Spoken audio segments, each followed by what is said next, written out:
MTS is facing a significant budget deficit. According to the agency, there's a $500 million gap over the next 4 years.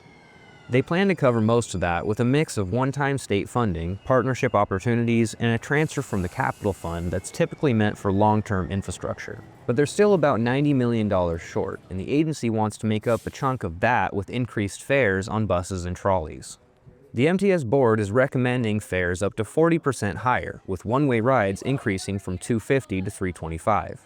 The agency says this will bring in an additional $9 million in the first year and $14 million the second. But not everybody is on board with this plan. I just, again, want to make sure that before we ask riders who are already oftentimes working 2 or 3 jobs, who are stretched thin, to pay a cent more, that we've absolutely done everything in our power to bring in revenue other ways. City Council member Sean Elo Rivera sits on the MTS board. He voted against the fare increase, saying it unfairly burdens lower-income riders who depend on the system. And he says there should be other ways to make up the difference. I think that there is broad support for having the wealthy pay more of their fair share. There's broad support for having tourists pay more to pay for their impacts here. And that's a very different thing than asking everyday people. The transit rider Aryan Shah told KPBS that he would prefer to pay a bit more over losing service. I mean, if they cut down service on the trolleys, then nobody will be able to get around certain times and stuff. So honestly, I say raise it because I know half the people don't pay. That's also one of the problems facing MTS. It's not half, but the agency says more than 37% of riders were not paying their fares last year. In 2024, they made a $4.2 million investment to improve security and hire more fare compliance officers. And in February of 2025, MTS changed this policy to immediately cite non-paying riders. Previously, MTS policy allowed those riders to pay the fare when caught, without an extra fine. MTS says fare evasion was costing them $1 million a month before that change. But the extra security and policy change has only had limited impacts. MTS said in the year since, evasion rates have dropped 11%, and more than 1/3 of riders are still not paying.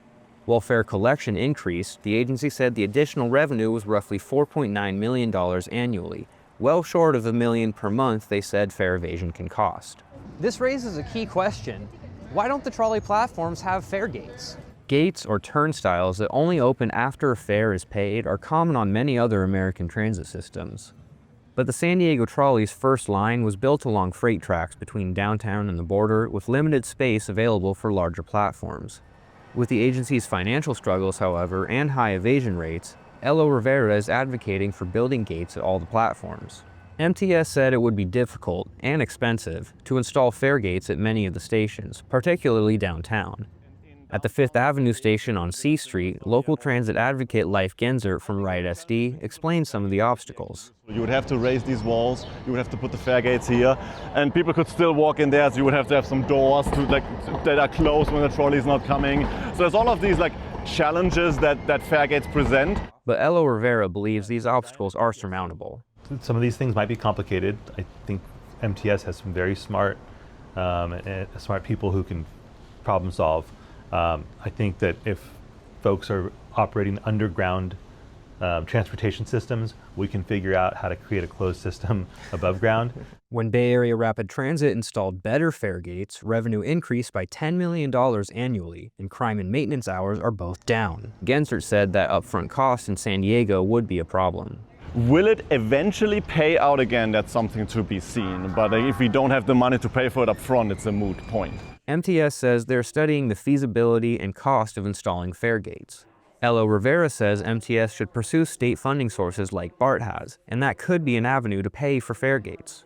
Ultimately, it will take a variety of solutions to deal with MTS's budget problem. Even if 100% of riders paid, MTS said they would still face a deficit. But Elo Rivera says fare gates could be a long-term fix that helps prevent future fare increases. All of that comes back to fairness for the working families in San Diego who depend on transit, are paying what they're supposed to be paying, and are now being asked to pay more. Jake Gata, KPBS News.